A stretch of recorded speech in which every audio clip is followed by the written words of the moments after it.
Oke, Ananda semua. Bismillahirrahmanirrahim. Assalamualaikum warahmatullahi wabarakatuh. Ananda semua, kali ini saya akan menjelaskan ya secara singkat sifat urutan pada sistem bilangan real ya, pada sistem bilangan real.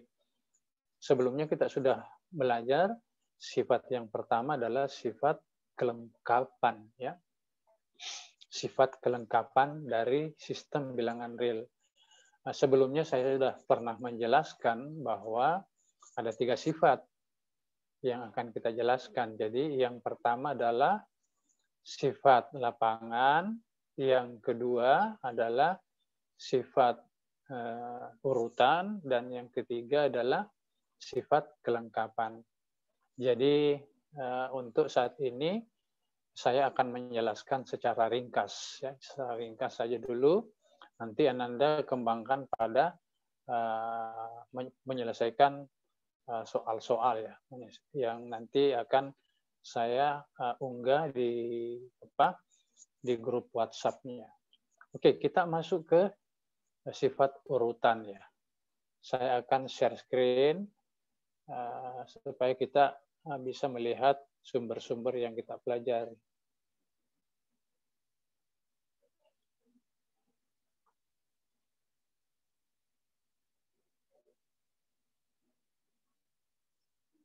Screen.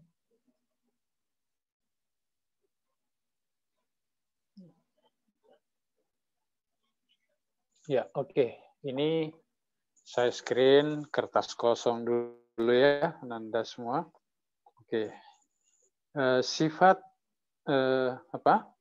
sifat urutan pada himpunan bilangan real itu dimulai dengan mengenalkan sebuah himpunan di dalam himpunan bilangan real. Katakanlah seperti kemarin ya, saya menggambar lingkaran. Katakanlah lingkaran ini ya, ini memuat semua bilangan real. Ya, jadi saya simbol himpunan bilangan real dengan operasi tambah dan kali. Ya, itu notasinya ya. Jadi ada R-nya R cantik ya. Oke. Nah, seperti yang saya katakan tadi, para ahli mendefinisikan sebuah himpunan, namanya himpunan P misalnya. Nanti akan kita lihat bahwa P itu simbol dari sesuatu ya. Nah, misalnya ini, belum tahu ini apa isinya. Nah, ini namanya himpunan P. Ya, kita buat P yang cantik. Nah, misalnya elemen-elemennya di dalam himpunan P, misalnya A, B, ya. Nah, ada aksiomanya di sini. Jadi, aksioma urutan.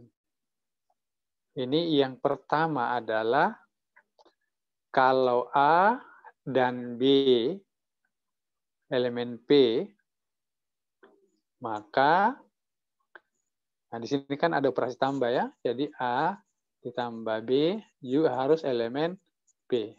Ya. Nah, kemudian yang kedua, ini sifat kedua, kalau A dan B elemen P, seperti dijelaskan sebelumnya ada operasi kali ya. Jadi perkalian A kali B, biasanya ditulis A titik B, bisa juga AB saja. Ya, elemen P. Oke, sudah lihat? Nah, yang ketiga, nah ini yang ketiga harus hati-hati. Misalnya saya mengambil sembarang bilangan X di R. Ya, katakanlah tiba-tiba saya misalnya di sini. Ya, misalnya di sini X ya. Tapi bisa saja ada di dalamnya. Nah, kalau saya ambil X elemen R, bukan P ya, R. Ya. Maka ada 3 kemungkinan X ini. Kemungkinan pertama adalah X-nya mungkin masuk di P, X elemen P. Ya. Nah, kemungkinan yang kedua, X-nya itu sama dengan 0. Jadi X-nya sama dengan 0. Ini kemungkinan berarti akan terlihat bahwa 0 itu bukan elemennya P ya. Ya, misal katakanlah 0 di sini ya. Oke. Saya berikan bulatan 0 ya. Nah, kemungkinan yang ketiga, negatifnya X. Ya, negatifnya yang masuk di P. Negatif dari X. Masih ingat kuliah kita sebelumnya? Negatif itu artinya inverse terhadap operasi penjumlahan ya, negatifnya ya. Nah, ini tiga aksioma inilah yang digunakan ya untuk mendefinisikan bahwa dua bilangan real yang tidak sama itu didefinisikan kurang dari atau lebih dari ya. Nah, coba bisa diperhatikan Anda semua? Ya. Saya ulangi lagi, sifat dari himpunan P adalah yang pertama, kalau A, B elemen P, maka jumlahnya juga di P. Sifat yang kedua, jika A, B elemen P, maka hasil kali AB juga di P. Ya, hasil kali AB elemen P. Nah, sifat yang ketiga, jika kita mengambil sembarang elemen di R, ya di R bukan di P ya, maka ada tiga kemungkinan.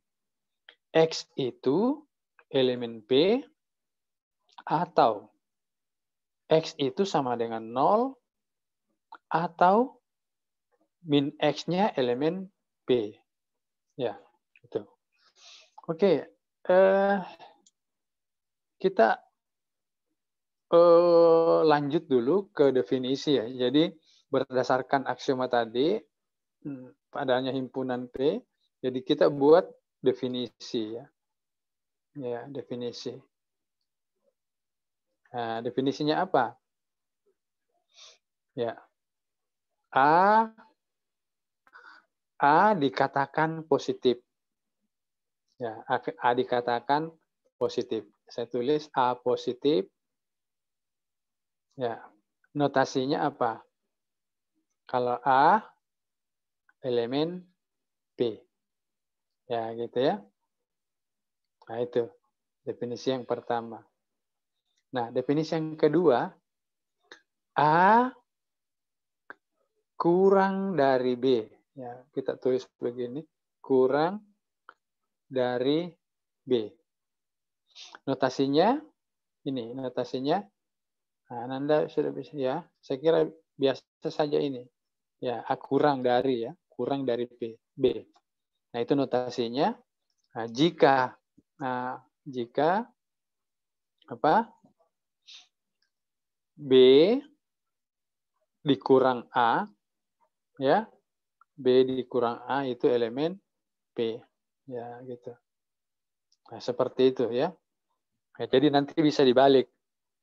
Oke, bisa dibalik. Nah, contohnya misalnya begini. Nah, misalnya saya berikan contoh, misalnya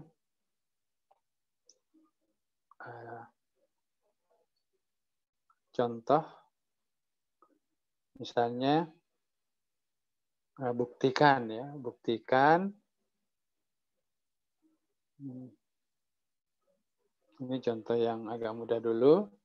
Jika A kurang dari B, kemudian C kurang dari D, maka apa ini? Kalau kita jumlah A ditambah C, nah ini juga kurang dari B ditambah D.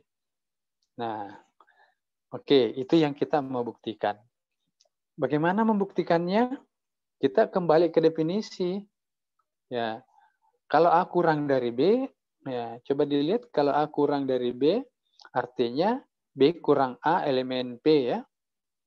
Ya, berarti kalau kita buktikan karena A kurang dari B, ya. Jadi karena A kurang dari B, maka B dikurang A juga elemen P. Oke. Nah, kemudian yang kedua, C kurang dari D. Ya, C kurang dari D berarti apa? D dikurangi C elemen P. Nah, sebenarnya apa yang kita mau tunjukkan? Yang kita mau tunjukkan adalah apa?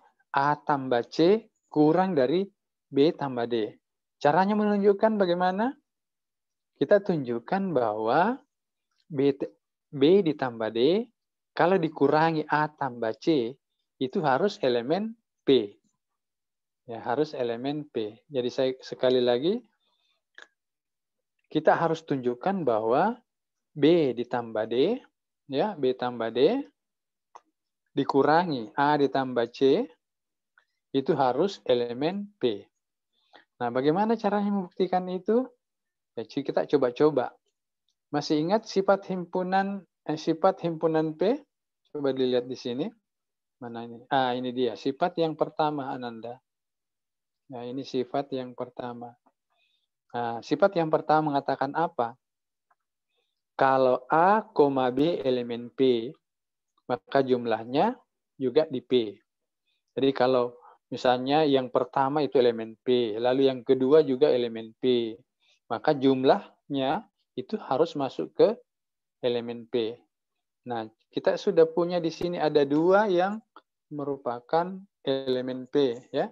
Yang pertama ini, ya, B kurang A elemen P. Yang kedua adalah D kurang C elemen P. Nah, sekarang kita jumlahkan gitu. Ya, kita jumlahkan. Nah, jumlahnya itu tentu harus elemen P sesuai sifat ya. Kalau B dikurang A ditambah D kurang C, hasilnya bagaimana? Sorry. Ya, dijumlahkan. Ya, coba B dikurang A ditambah D kurang C, itu harus elemen P. Nah, coba kita uraikan. Nah, kalau kurungnya itu saya pertukarkan ya, pertukarkan berkali-kali, itu menggunakan sifat apa? Masih ingat di sistem bilangan real? Sifat lapangan? Ya, itu sifat asosiatif ya, sifat asosiatif.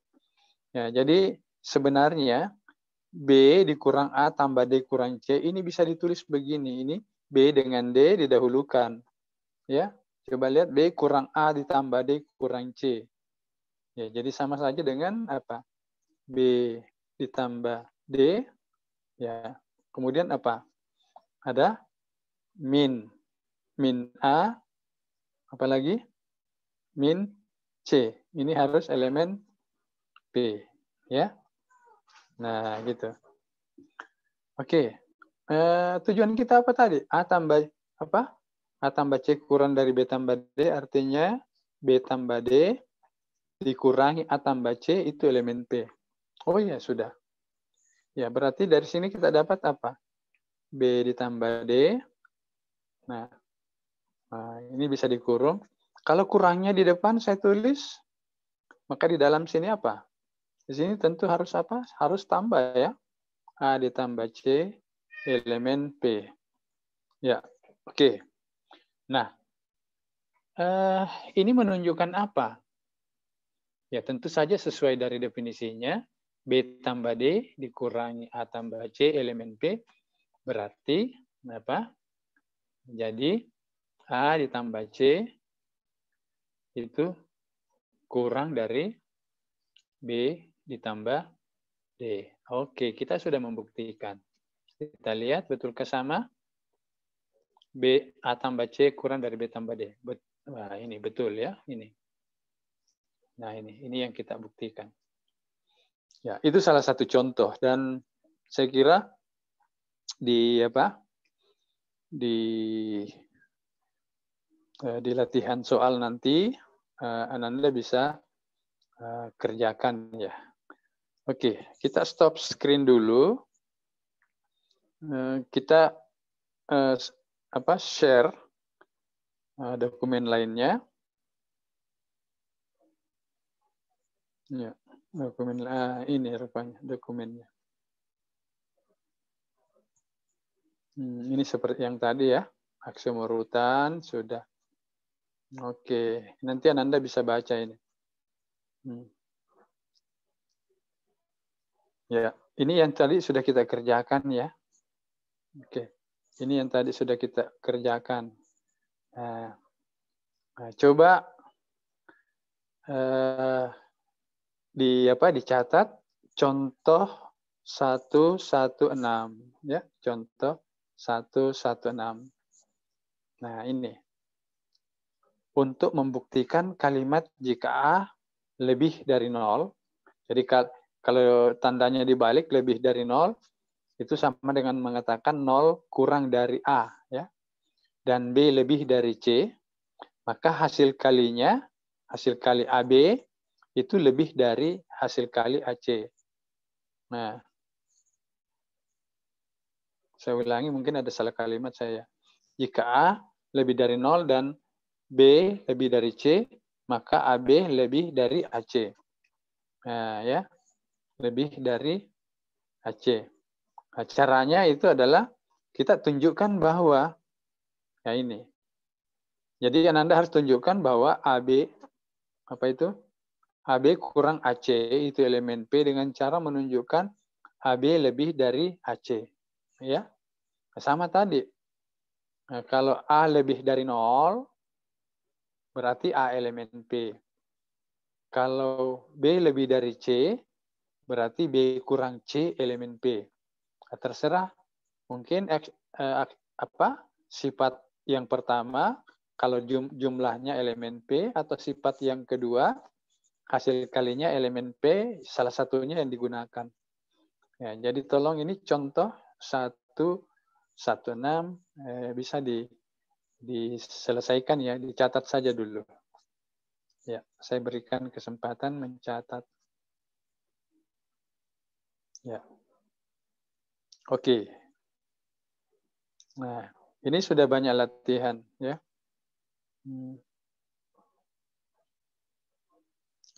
Ini dia. Ini 4, nomor berapa ini? Nomor 6, 7, 8. Semua ini lumayan banyak ini. Ya, lumayan banyak. Nah, ini ada yang unik di sini. Nomor 7. Ya. Nah, ini maksudnya begini. Buktikan 1 lebih dari 0. Artinya 1 elemen P. Nah, kita belum tahu sampai dari penjelasan ini apa betul 1 itu elemen P. Ya, kita belum bisa membuktikan dengan aturan itu. Nah, ingat bagaimana membuktikan bahwa 1 elemen P. Ya. Oke. Sekarang coba kita ada yang bisa mengerjakan ini? Ya, bagaimana membuktikan 1 elemen P? Coba.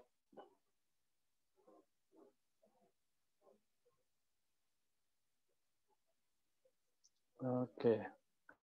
Nah, kita gambar-gambar kembali yang tadi ya.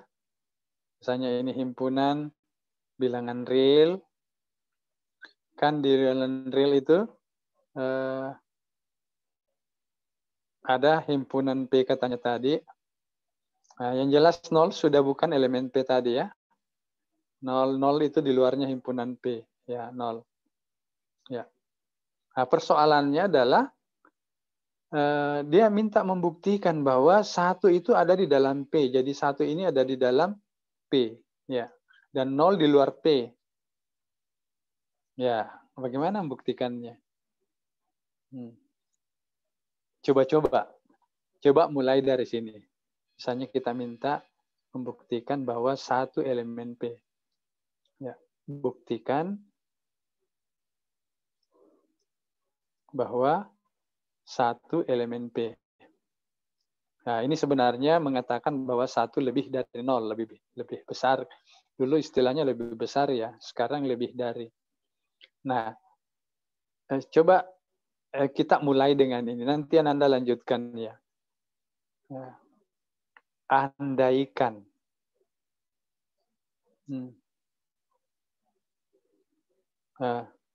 Satu bukan elemen P. Ya, toh? Andaikan satu bukan elemen P. Apakah satu sama dengan 0? Ya, kedengarannya gila ya. Ya, apakah satu sama dengan 0? Ya tidak. Sesuai sifat lapangan kemarin, satu itu tidak sama dengan 0 gitu. Ya. Kalau begitu apa? Karena pengandaiannya satu bukan elemen P dan satu bukan 0. Ingat, hanya ada 3 kemungkinan. Ya. Dari sebuah bilangan di bilangan real, dia elemen P, atau bilangan itu sama dengan 0, atau negatifnya elemen P. Ya. Jadi kalau satu bukan elemen P, dan satu juga bukan 0, berarti apa? Ya, negatifnya berarti apa? Negatifnya 1 itu harus elemen P. Ya, oke. Berarti negatifnya 1 itu adalah elemen P. Oke. Ada yang sudah bisa memikirkan buktinya? Nah, coba. Kan min 1 elemen P ya. Nah, kalau min 1 elemen P, maka kalau kita perkalikan min 1 kali min 1 harus elemen apa? Ya, menurut sifat yang kedua, hasil kalinya harus elemen P itu. Ini kan min 1 ini elemen P. Ya. Min 1 ini juga elemen P. Nah, sesuai aksiomanya tadi atau sifatnya, dua buah bilangan elemen P, maka hasil kalinya juga elemen P. Ya, jadi ini hasil kalinya juga harus elemen P. Oke. Nah, sekarang di sifat lapangan, Ananda harus bisa membuktikan bahwa min 1 kali min 1 itu harus tidak sama dengan apa? Jadi min 1 kali min 1 itu sama dengan, ya masih ingat? 1 ya. Ya, ini nanti bisa di apa ini?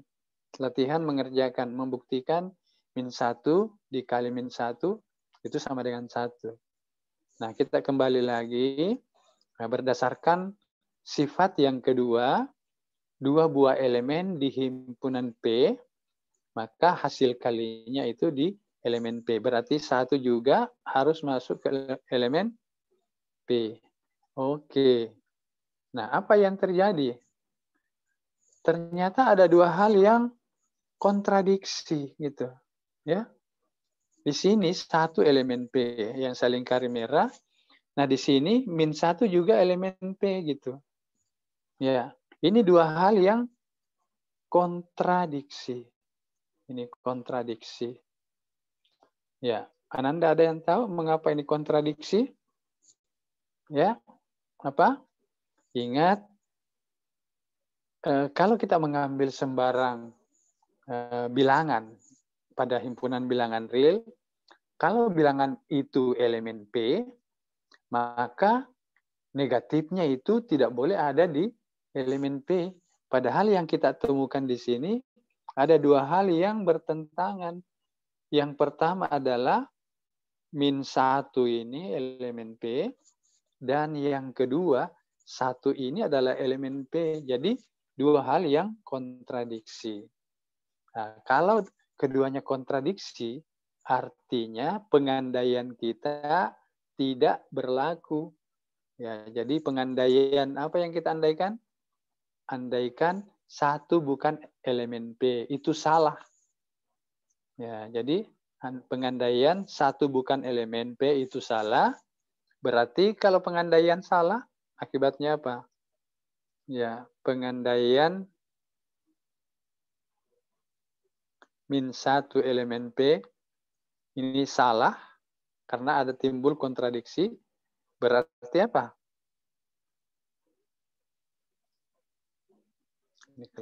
Berarti, sorry. Bukan itu pengandaiannya. Pengandaiannya tadi ini ya, ini satu elemen, bukan elemen P. Pengandaiannya satu bukan elemen P. Sorry, salah ini. Nah, ini yang pengandaian satu bukan elemen P. Ini salah. Berarti apa? Seharusnya, jadi berarti satu itu harus elemen P. Ya. Jadi satu itu bilangan positif. Ini rupanya dari dulu orang hanya membangun himpunan P, lalu bisa mengatakan bahwa satu itu bilangan positif. Ya. Ya. Oke, jadi sudah betul kita tulis di dalam gambar ini bahwa satu itu memang elemen P. Ya. Iya. Baik, Ananda. Ini contoh sederhana. Pembuktiannya juga tidak terlalu berbelit-belit ya. Nah, jadi kita mengandaikan lalu timbul kontradiksi, berarti pengandaian kita salah. Nah, yang diandaikan itu satu bukan elemen P, itu salah. Berarti apa? Satu itu adalah elemen P. Ya. Ananda semua mana ini? Jangan-jangan ini apa? Oh ini. Oh iya di atas ya. Stop screen-nya saya tidak lihat tadi. Oke. Nanti Ananda saya kirim filenya untuk latihan. Tolong yang nomor 7 tidak usah dikerjakan. Tetapi yang saya berikan kotak ini nomor 8, tolong dikerjakan ya. Nomor 8. Kemudian ini, biar latihannya lebih banyak ini. Nomor 9. Ya, nanti ada filenya nanti saya berikan ya. Nomor 9, nomor 10, nomor 11, dan nomor 12. Ya, nanti pada pertemuan kita, pada kuliah kita, saya mau lihat siapa yang sudah mengerjakan. Ya, jadi nomor berapa? Nomor 8, ya, nomor 9, 10, 11, dan 12. Ya. Oke, Ananda. Jadi itulah penjelasan singkat saya. Mudah-mudahan ini bisa dipahami ya. Iya. Oke, Ananda, kita rekamannya kita stop dulu ya. Terima kasih ya perhatiannya.